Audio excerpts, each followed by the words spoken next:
Lundi, le 1er avril marquait le deuxième anniversaire de l'annonce par la Chine de son plan de créer une nouvelle zone à Xiong'an. Pour en savoir plus sur ce projet, j'ai le plaisir de recevoir sur le plateau M. Xu Tieping, professeur à l'Université des communications de Chine, pour des éclaircissements. Bonjour M. Xu. Bonjour. Je vous retrouve tout à l'heure pour la discussion.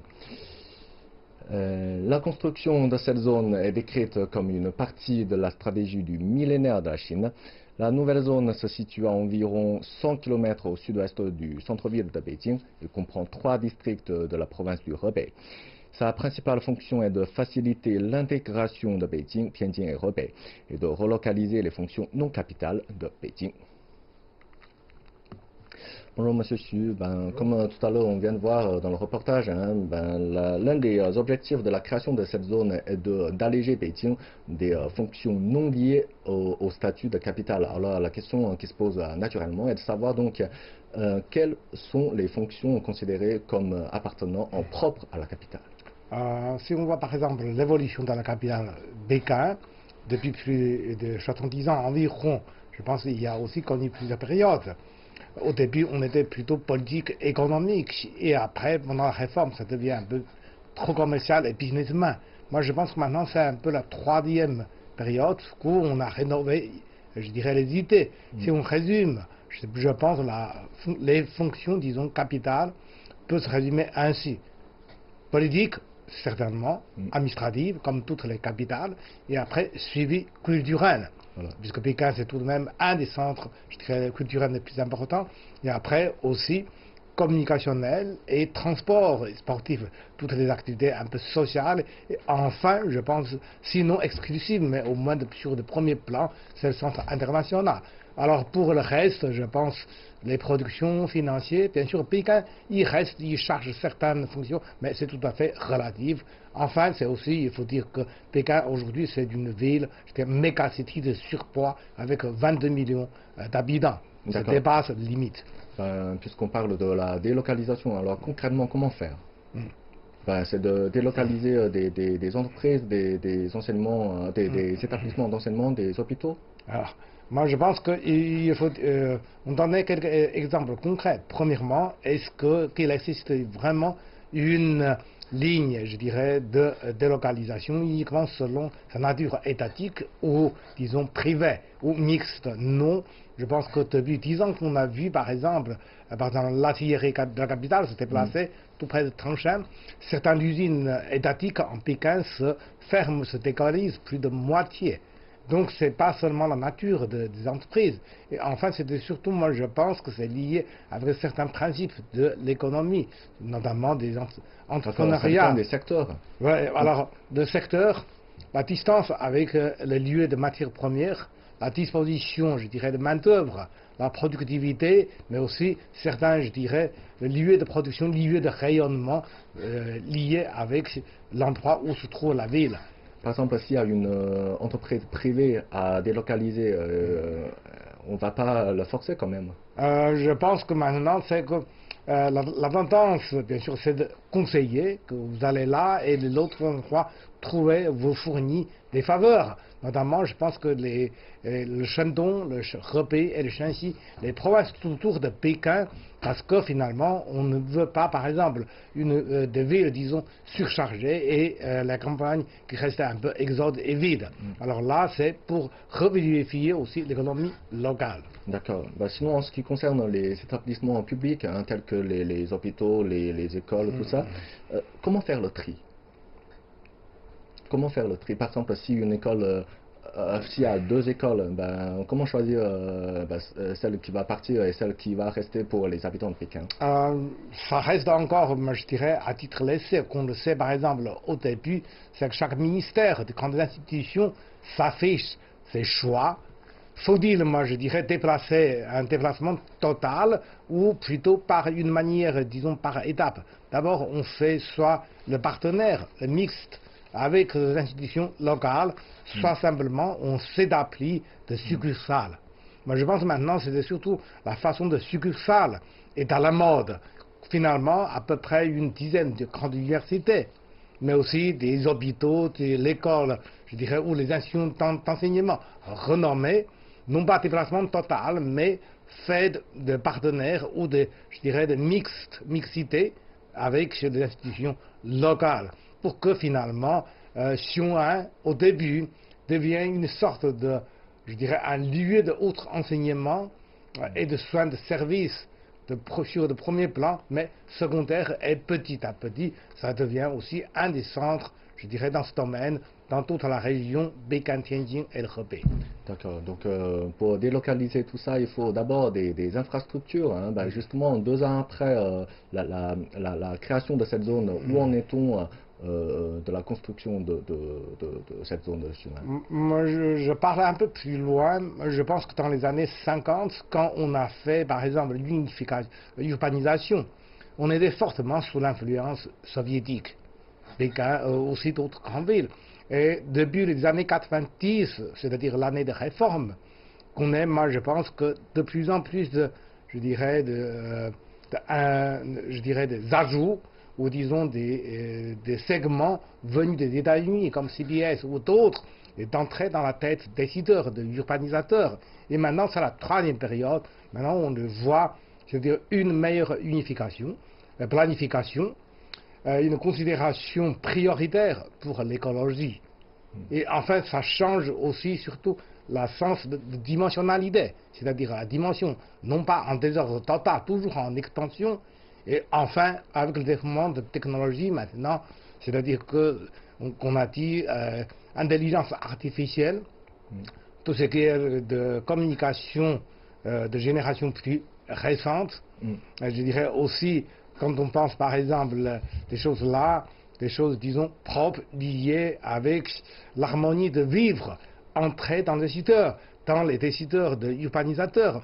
Le design maintenant parle non pas uniquement tout de suite, on va pas construire la maison, mais c'est avant tout, c'est l'infrastructure, je dirais, de l'intelligence maintenant, qui commence depuis 2 ans, qu'on a déjà réformé, je dirais, qu'on a déjà corrigé, rénové plusieurs fois les plans. Un de mes copains qui est dans le domaine, qui est plutôt dans l'intelligence, on s'appelle ville en intelligence, s'engage aussi dans ce domaine. Intelligente, tout oui. simplement. Ouais. Ben, puisque vous parlez de l'innovation, hein, des entreprises innovantes, alors justement, le gouvernement chinois veut faire de Xiong'an un nouveau pôle de développement axé sur l'innovation et explorer un modèle de développement optimisé pour les zones densément peuplées. Alors, ma question suivante est que quelles sont les mesures incitatives pour forger ce pôle d'innovation? Alors, je pense que c'est d'abord fixer des critères d'entrée beaucoup plus sévères. C'est pas seulement uniquement sur les valeurs produits fabriqués localement, uniquement en chiffre absolu, chiffre d'affaires, mais aussi sur les critères. Et deuxièmement, je pense que il faut penser qu'aussi aujourd'hui, la Chine est en train de connaître, je dirais, une sorte de pause démographique. La population vieillissant devient de plus en plus vieillissant. Donc maintenant, Xiong'an se compte, comme vous dites, par exemple, plutôt sur l'intelligence artificielle, moins les main-d'œuvre traditionnelles.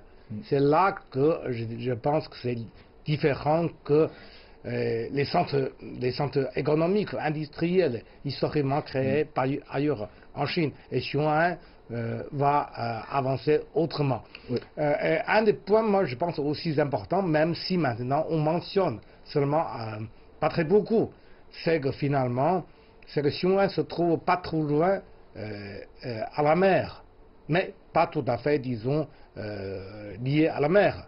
Et Xiong'an devient un des centres de libre-échange, d'importation-exportation du revenu. D'accord, avec les villes portuaires. Bah, oui. Oui. Bah, sinon, les politiques incitatives mises en place, il n'y en a pas? Si, par exemple, moi je pense que c'est le début. Qu'on est, par exemple, qu'on ne veut pas recréer une ville uniquement où les gens y travaillent, y dorment. Mais c'était surtout la sélection, les critères de sélection, c'était surtout la tête qui vient, moins les mains d'œuvre classiques. Et deuxièmement, c'est-à-dire qu'auparavant, quand on dit par exemple une ville ou une mine, alors comme le Zhengzhou ou d'autres, vous voyez que les main d'œuvre travaillent classiquement sur le lieu. Et maintenant, Xiong'an n'est pas du tout vers, disons, une sorte d'usine de la province. Mais c'était surtout l'intelligence. L'intelligence, je pense que c'est surtout le cerveau. Qu'on peut dire aussi l'économie de connaissance. Sur ce point-là, c'est différent que les autres. Ainsi, par exemple, le critère, c'est-à-dire une meilleure service, la part de service différente qu'auparavant. Maintenant, concernant, par exemple, le traitement, l'habitat, le transport, tout ça, c'est avant tout, c'est différent que des critères un peu classiques démontrés dans le passé. Très bien.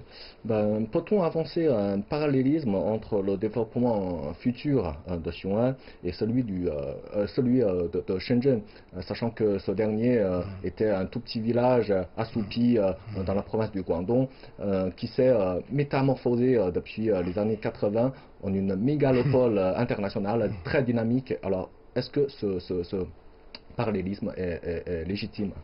Si on parle par exemple objectif final national, alors là on peut dire oui. Mais sur disons, les choix concrets, c'est différent. Shenzhen d'abord, c'est tout proche, limitrophe de Hong Kong. C'est un lieu absorption, introduction des capitaux. Et après Shenzhen, au début, c'était surtout industriel, affilié, industriel, informationnel, où des gens travaillent surtout dans les sens classiques de création, de manufacturation. Et avec le temps, maintenant, ça devient de plus en plus, disons, vers un peu la finance, l'innovation, la création. Tandis que la première différence, ils n'ont pas les mêmes atouts géographiques. Oui. Et deuxième, c'était surtout, là, c'est manufacturation. Alors, Xiong'an ne se marche pas sur le même trajectoire. C'est pas les mêmes secteurs. Oui. Mais enfin, bien sûr, c'est comme je dirais, l'esprit d'innovation maintenant de plus en plus mentionné et encouragé, bien sûr, sur différents projets. Sinon, à part tout cela, on a noté que écologie est aussi un autre mot-clé de la future zone de Xiong'an. Maintenant, on va s'intéresser à ce versant.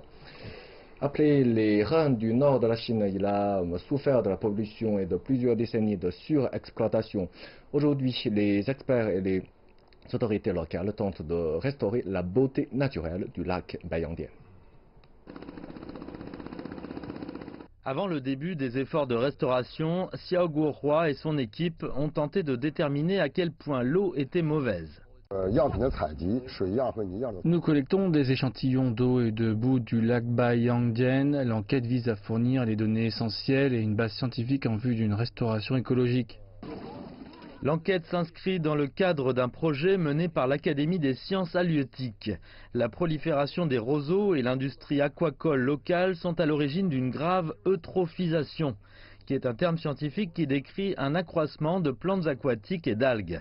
Ce phénomène peut avoir un effet négatif sur la faune et Xiao pense qu'une solution écologique est la meilleure approche.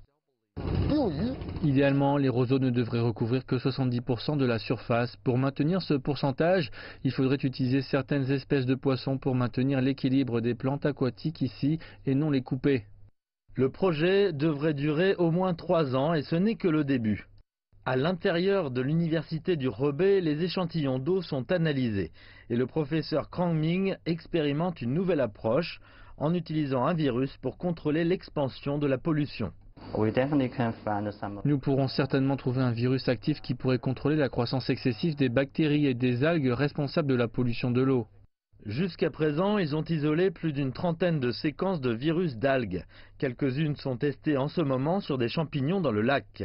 L'université du Hebei mène les efforts pour développer des solutions écologiques. Il y a beaucoup d'organismes dans cette zone humide rare. Un plan global d'épuration des eaux, de contrôle de la pollution, de recyclage d'économie et de restauration biologique est nécessaire. La nouvelle zone de Xiong'an est construite autour de cette zone humide. Et le succès de ce vaste projet repose en grande partie sur la restauration de la beauté naturelle de Baiyangdian. On vient dans le reportage des efforts liés à l'amélioration environnementale. Alors j'ai connu aussi d'autres efforts pour construire, on dit, une vaste forêt artificielle. Alors donc pouvez-vous nous présenter un peu quelles caractéristiques écologiques concrètes sont envisagées pour cette zone? Ben, j'étais à Baiyangdian, si vous voulez, dans le lac de Baiyangdian 3 fois. Première fois, c'est à peu près 40 ans en avant.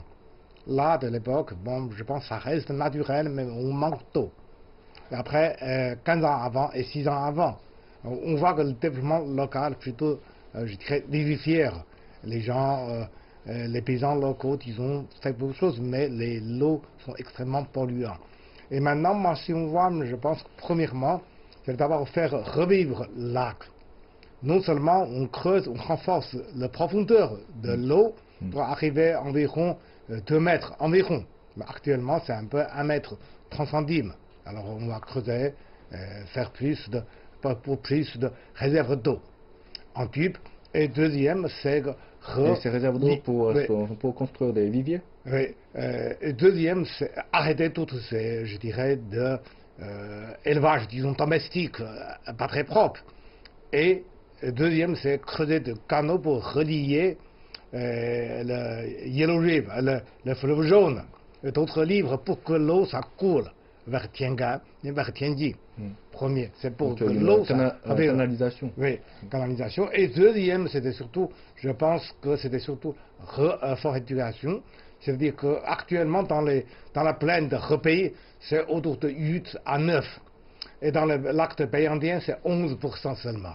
Et que le projet, je dirais, vraiment ambitieux, c'est que finalement, le taux de couvernement arrive à 40%. 40%. Bien sûr, c'est une progression. Et depuis 2 ans, on n'arrête pas à planter pour donner, disons, une, je dirais, forestification artificielle. Et troisième, je pense, c'était surtout sur le critère du futur. Ce n'est pas des choses si faciles, mais tout de même, certaines villes en Chine, il y en arrive, c'est-à-dire à peu près dans la future zone habitat, à peu près 30%, c'est-à-dire moins d'un tiers. C'est pour le travail, pour le transport, pour des édifices, mais aussi pour habitat. Et que le 70% reste vraiment en vert, en verdure, y compris les forêts. Ça, je pense que c'est assez strict, le critère, mais c'est faisable, vu par exemple la capacité actuelle et la détermination. Très bien, merci pour vos éclaircissements. On a qu'à souhaiter à Chinois un bel avenir.